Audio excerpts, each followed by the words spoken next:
Ole Miss linebacker Chance Campbell joins us here on a visit with Chance Campbell. It's brought to you by the Rogue, 4450 I-55 North in Jackson. They've got a lot of their collegiate line in stock now, more coming in stock as the days go on, as some supply chain issues get worked out. So go check them out, 4450 I-55 North in Jackson, or therogue.com. All the latest items from Peter Millar, Martin Dingman, Jack Victor, Halsey, True Grit, Duckhead, and more. All of that at the Rogue, 4450 I-55 North in Jackson, or therogue.com. Chance, how are you? Good. How are you doing?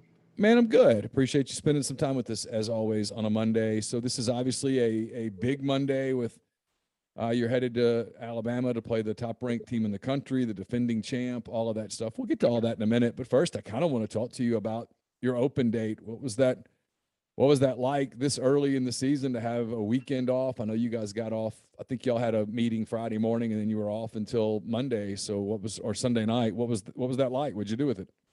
Yeah, we had a good bit of time off, so that was nice. Hadn't had that. I don't think I've ever had a bye that early. I know it kind of reminded me a little bit of of last year because it wasn't a bye, but we had a break. So a little similar there, but it was good. It was earlier than I think guys might have wanted because I think we were kind of happy with, the way we were getting after it, but it was good to just get relaxed and then get ready for kind of a 9-week grind. Do you wake up on a Saturday and watch a lot of football in that scenario, or do you try to mentally get away from it some, or what's the strategy there? So I didn't really see a ton of football on Saturday. I actually flew back home, see my little brother play football for a little bit, so that was awesome. So I was like kind of in the air for some of that, and then was locked in on watching him play. So How'd he do? he did well. Yeah, he tore it up. So I was really glad. I haven't been able to see him a lot, obviously, because just different coasts. But we're all the way on the East Coast. But it was cool seeing him. I've been seeing his highlights and stuff, but seeing him in person is always fun. It always kind of cracks me up because you do not do much social media, but if you do social media, it's usually about your little brother. You put on the fan hat and you're cheering for him. I think it's cool.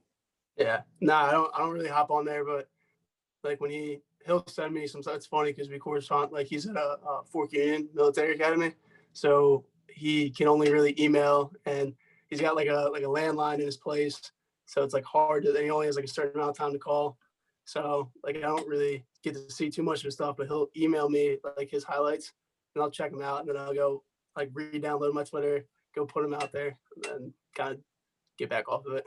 Yeah, no, that's cool. That's a brotherly bond. People, unless you have brothers, people don't understand. I've got two, so I get it. Even when we're fighting, it's all we're on the same team. Yeah. So you didn't get to see a lot. You got back, I guess, in time to get ready for practice on Monday. When you walk out on the practice field, getting ready for the top-ranked team in the country, getting ready for Alabama, I would think it's not particularly hard for everybody to be pretty focused. Yeah, no, I think like in general we've been having good practices, but don't really need any extra motivation. But if you did, there it is. So it's cool that I think guys got their heads in the right place and just kind of just keep your head down, just keep pushing forward, and then just take advantage each day. I'm going to assume you've never been to Tuscaloosa, but I'm also going to assume that you've watched a lot of games on TV in that stadium. Kind of what are your expectations just from an environment standpoint? Yeah, no, I've never been there, but obviously they've been killing it over the past 10, 15 years. So I've seen a good share of Alabama games, and it's cool. They have from what I've seen, like a really neat environment. Looks loud, looks aggressive, but looks like a fun place to step in. Definitely hostile, but like that's kind of that's kind of what you want in college football. Like when you can't get it at home, you kind of want it on the road because it's just like it's fun to be a part of. So obviously, last season with the COVID deal at Maryland, you played in empty Big Ten stadiums. You've played in some games at Ole Miss, but one was on a neutral side on a Monday night on Labor Day, and there were people there, but it wasn't packed. And Austin Peay wasn't packed, and then I think Tulane was probably going to be really close to packed, and then Mother Nature said, "Well, let me have a word," and that didn't happen. So it's been a minute since you've played in a jam-packed stadium. Is that something that you're having to kind of prepare yourself for? Or is that more on the offensive end when you're on the road? I don't know. I think it's something that's exciting. Obviously, like when it's super loud like that, you got to be really sharp with your communication, like super direct, quick. And and like really intentional because there was a ton of crazy background noise. But I mean, other than that, I don't know. It's one of those things that you kind of get out there, you take it in, you enjoy it for a second, and then you kind of put it to bed. So at least that's how I feel about it on defense. That was kind of what I was going to ask. It's kind of a twofold question. I've been to practices at Ole Miss and Auburn and Alabama and LSU, wherever. Everybody always tries to prepare for fan noise with speakers, and they turn the music up just as loud as it'll go and stuff like that. But does that simulate what it actually sounds like when it's a stadium and there are fans and a band and maybe piped in music and all? Because it feels like it's a completely different sound than just being at practice and they're playing Van Halen or Kid Rock or something just as loud as it possibly can be played. Yeah, no, I think it's good when we do that because it's, at least for me, it's more about like just the volume versus like what you're actually hearing. Because I think for a lot of guys, when you get out there, it doesn't quiet in the sense that you can't hear anything, but it's just kind of like, I don't know, it's just monotone. It's just kind of like, so like it's a scream. So you just got to be able to like cut through that. So whatever you're playing in the background in practice, I think it's just like practicing, like cutting through that, whatever hand signals you need to get if you can't get them all the way out to the edge. And then like in the interior, just being like as vocal as you can and direct, like talking directly to someone, hand signaling like right to them. So when you have the practice music, like that helps for that. I don't think you can actually simulate like what the crowd's going to be like. You can try your best, but I think doing that helps prepare to do those things like the right way in the game. Once you get on the field, is it almost kind of white noise though? You're so locked into what you're trying to do, what your keys are, that kind of thing, that it's there, but in the moment you're not even really hearing it. Yeah, I mean, like for me, it's just it is white noise. Like it's there, but I don't know. There's like a lot of other stuff going on that requires a little bit more attention. So like that's kind of where my mind goes. When I'm sitting on the bench, I can like notice it a little bit more. Like when our offense is out, like you can hear the crowd. I mean, when you're in a away game, you can kind of hear it go silent. And that's always a good thing. Then if it's loud, you're like, oh shoot, like something probably not great happened. So Yeah. like I'm probably more. I can hear more of that when I'm on the bench, but when you're on the field, not as much. You talked about playing at Ohio State. When you play at a place like Alabama that has all of its tradition and history and all of that stuff, do you ever have, and I know it's your first time to play at Alabama, so there's no way to really answer this, but do you ever have a moment where you see somebody like a celebrity on the sideline, or in this case, you look over and that's Nick Saban coaching against you on that sideline? Do you even take that stuff in at any point, or are you so locked into the job at hand that you almost think about it later? Yeah, it's more of like an after the fact thing. I remember my freshman year, we had Ohio State come to Maryland, and he had like kind of like the Nick Saban of the Big Ten, which is like I don't know even if that's a fair representation, but you had Urban Meyer, who's Sure. like a really big deal, and like I've been a big fan of college football, so I remember all the stuff he did down in Florida, and then still everything that he did at Ohio State. But like when you're playing like that, it's not really a thing. But then you finish the game, and you're like, oh no way, like that's Urban Meyer, that's cool. Yeah. But like before and during, it's kind of just pretty standard. How much did you get when you went back home? How much did people come up and talk to you about your season, about them getting to see you on TV? Was it something that everybody was talking about, or did you kind of just stay with the family where you got away from all that?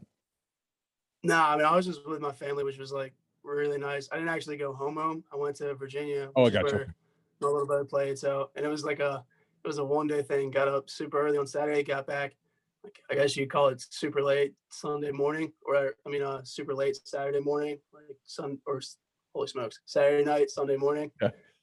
So it was just kind of like a get in, got to see the whole family, which was really cool. And then you got out, so it was just family time. So probably the two quarterbacks that get talked about the most right now in the country are the one that you play with and the one that you're about to play against, Matt Corral, Bryce Young. We've talked to you a lot about Matt. What have you seen on film so far or on TV or whatever from Bryce Young? Is he a guy that, does he remind you in some ways of Matt in terms of the skill set? Yeah, he's super talented. It's kind of hard to believe how young he is because he doesn't play like that. He plays like he's been starting at Bama for a long time. He's dangerous with his feet. He can throw on the run. He can tuck it. He can go through all his progressions. Can hit like low, medium, high shots. He can really do it all, and he looks comfortable, which is pretty like I think is a lot to say of a player who is as young as he is. And again, that just kind of testifies the fact that he doesn't look it because he's comfortable in the pocket. He moves well, makes really good decisions, which is hard as the defense. You want a quarterback who maybe doesn't do those things, but Bryce Young definitely has it head on straight, makes great decisions, and helps his team. So those are definitely things that Corral does. So like, yeah, I think you can draw a comparison there. You hear people say, hey, what's going to happen with Ole Miss? It's going to be interesting. Is some team's going to line up and they're going to try to take them out of that 6 DB thing. They're going to try to run right at them. As a linebacker, when you hear people say that, is there a part of you that says, yeah, let's do that? Let's see what that's like? Because I know that's kind of the old school football that I'm going to guess that you like new school, but you also like kind of that old school. Let's get physical and mix it up in the middle of the field. Yeah, I mean, luckily I'm not super plugged into all the social media stuff, so I don't have to hear that. So I don't really feel like we have to go out and do one thing versus another. I think like that's a general staple of football. Whenever someone's trying to run it down on you, you got to do your best to keep them from doing that. Now they run the ball super well. They take shots off of it, and they like to set things up through there. So yeah, that'll be a big thing for us. So just like it's one of those things, just kind of do our best and try to mitigate what we can. On a week like this, Chance, does kind of the emotion start to build up over the course of the week? I mean, can it be calm on Monday or Tuesday, but by Wednesday or Thursday, you're starting to get a little antsy? Or because you seem like a pretty disciplined guy, are you able to sort of treat it, hey, this is another game week, this is what we're going to do? Or does the natural hype and some of that stuff that even though you're not on social media and you're not reading it, you hear about it, it's out there.